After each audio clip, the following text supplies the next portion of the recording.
All that you see out in front of you is how you feel inside your head. And so, for this reason, the great sixth patriarch, Huineng, in China, said that it was a great mistake for those who are practicing Buddhist meditation to try to make their minds empty. And a lot of people try to do that. Not only no thoughts, but no sense experiences. So they'd close their eyes, they'd plug up their ears, and generally go in for sensory deprivation. What would you think of this boy?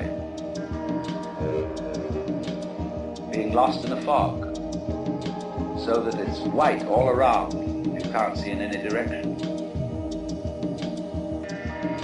Being in the darkness, or the color of your head as perceived by your eyes. That's probably the best illustration that we would think of as the void.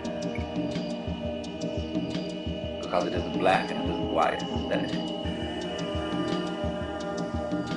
But that's still not true. Take the lesson from the head. How does your head look to your eyes? Well, I tell you, it looks like what you see out in front of you. Because all that you see out in front of you is how you feel inside your head.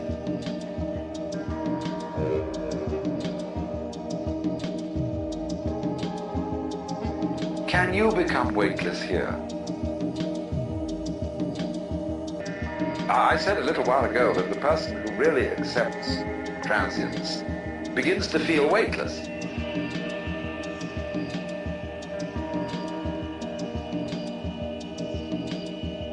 When Suzuki was asked, what is it like to have experienced Satori, enlightenment, he said it's just like ordinary everyday experience, but about 2 inches off the ground.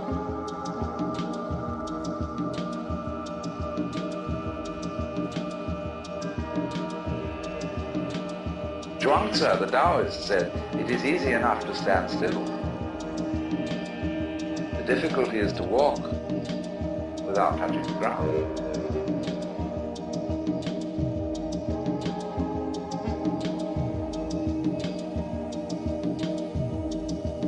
And why do you feel so heavy? It isn't just a matter of gravitation and weight.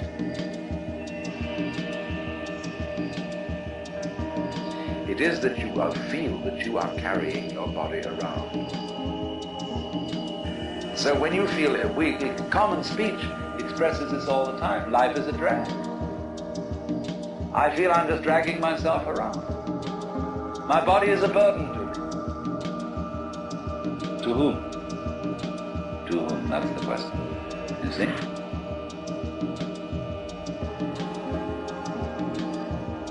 When there is nobody left for whom the body can be a burden, the body isn't a burden. But so long as you fight it, it is.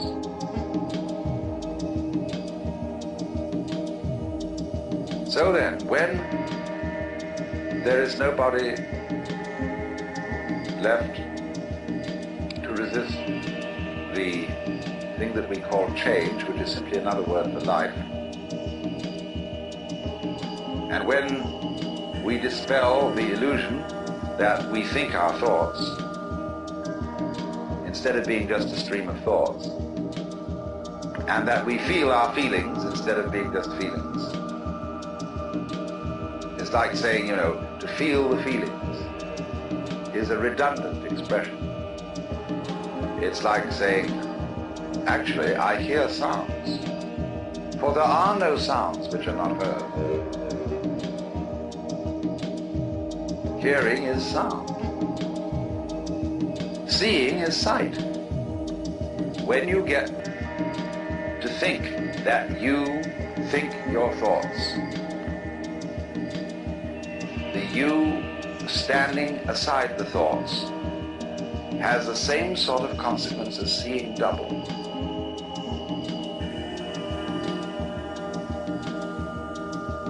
And then you think, can I observe the thinker thinking the thoughts?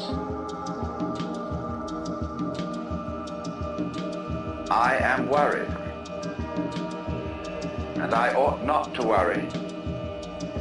But because I can't stop worrying, I'm worried because I worry.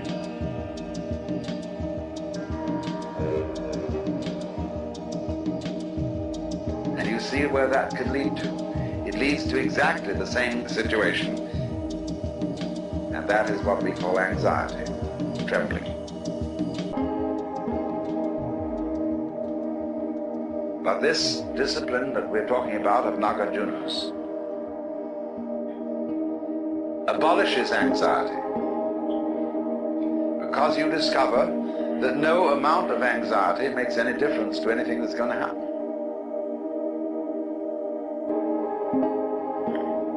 In other words, from the first standpoint, the worst is going to happen. You're all going to die.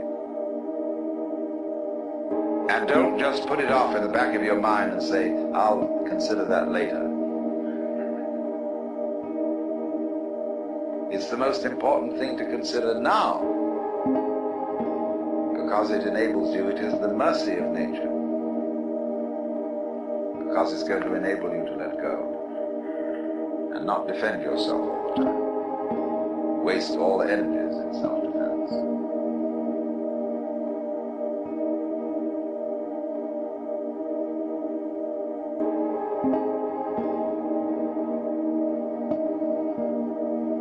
No amount of anxiety makes any difference to anything that's going to happen. It's the most important thing to consider because it's going to enable you to let go.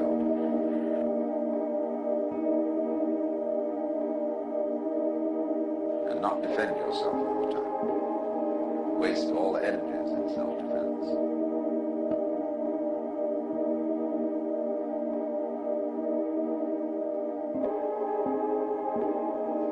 But this discipline that we're talking about of Nagarjunas abolishes anxiety because you discover that no amount of anxiety makes any difference to anything that's going to happen. And the body isn't a burden, but so long as you fight it, it is. To resist the thing that we call change, which is simply another word for life.